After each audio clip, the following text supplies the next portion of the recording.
Good afternoon, T-Wolves. Mr. Quinton here with what we did for Wednesday, May 5th, 2021. That's right, folks. Let's get over here and check things out. We have already been through our day, but just in case you missed it or you need to come back and check, we're going to pretend that we are first period. We are going to go into quarter four. We are going to head on into week of May 3rd and then go into the Wednesday and Thursday folder. So you will see that for today, we had our CNN 10. This is the sixth one in the series for our major grade. So if you go in there, you'll see that the instructions, as always, are to view today's CNN 10, and then you're going to write at least 7 to 10 complete and complex sentences on your thoughts about it. Okay, you also do have the alternate prompt. Okay, so remember that these are going to be collected as a major grade. I'm looking for effort only. Don't care about spelling or minor grammar. You can see there is a link to YouTube to go to today's CNN 10. If you would like to check and see what the alternate prompt is, it would be, what is the best measure of economic growth? Why is it better than other measurements? And what are its shortcomings? So just think about it from this perspective, that growth, I'm sorry, not growth, the gross domestic product, that big giant total of all the goods and services that a country produces every year. That's kind of what you know right now about economic growth. So you can choose to write about that if you like. Okay, 7 to 10 sentences on that. So you get that done and knocked out by today because that's what needs to happen. Now, note, as you know, that only takes about 20 minutes. So that is why I have the folders combined today, because I want you to get started on the economic indicators. All right. So you're going to follow the instructions in the digital notebook, and this is a daily work assignment. So you know it's not going to be for points, but it is going to be reflected in quizzes and tests and things of that nature that will be for points. So please, please, please make sure that you are getting this work done. So let's take a look here at what we have. So economic indicators. You're basically trying to figure out how you determine whether a country is rich or poor. That's right. It is going to be those things, right? It's a fancy way of saying that, trying to figure that stuff out. So your job, ladies and gentlemen, is to take a look at the picture on slide 3 and fill it out. Just doing the captions. You're just going to fill in whatever captions you like. You also need to look at slide 4 and determine whether or not you think that the images in those the images reflect rich or poor countries. And then I want you to read all the information about economic indicators on slides 6 through 9. Answer any of the questions there with at least 2 complete and complex sentences. Folks, you are more than welcome to use the sentence stem as your first sentence on this one, okay, to help you kind of lead into it. So you're kind of filling in and then adding on.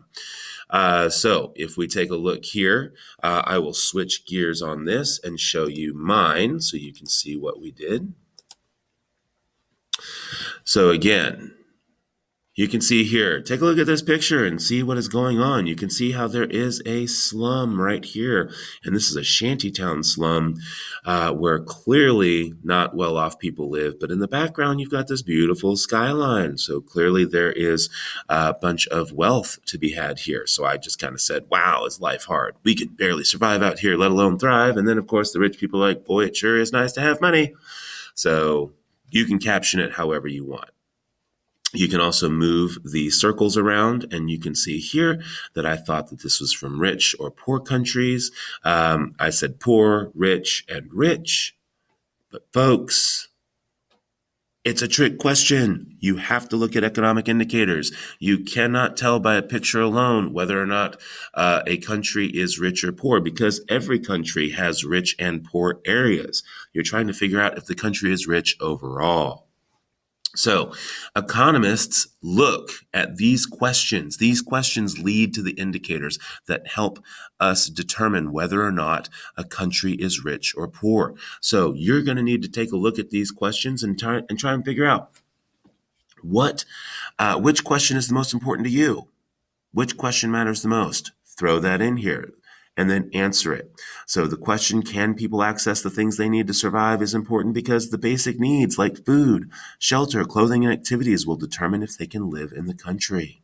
It appears that places without good access are more likely to be poorer countries since people can't take care of themselves. Folks, this is a really good example. You can choose any of these questions. If you choose the same question, that's fine, but don't copy me. Just use me as an example. You will see here, my friends, that there is lots of reading. That's why I only wanted you to focus on these first few slides. So remember to break down your reading into smaller chunks if that is what you need to do. Use our question here to guide you while you read. And then again, you're going to give those answers. All right. You're looking at quality of life. There are lots of different things that go into quality of life. Economic indicators like gross domestic product. Folks, that's a big, huge thing. We already talked about it. Also, level of development. So like developing, which means that it's growing and there's a lower standard of living, but it is getting better in most cases. Developed are places that already have a high standard of living for the most part, because the vast majority of people have access to these good economic indicators like good quality of life, good education, etc. So you're going to come through here and you're going to answer these questions as well. All right. So again, we're just trying to get into the idea of understanding what it looks like, what people are looking at when they determine whether or not a country has is rich or poor. So there you go. You have these two questions that you need to answer as well. Again, you can use mine to help guide you or to help get you started, but don't copy me. And this should be slide 9. It was, so you don't have to go any further than this. Once you're done, you're good. And this is all we had going in for today. Your submission for today is clearly going to be your CNN 10. So don't worry about not being able to submit your economic indicators until tomorrow, because that's what tomorrow's for. All right, so that is what we have for today. If you need me, send me that note in Schoology, send me that email. Other than that, I hope you have an absolutely amazing day. Mr. Quentin, out.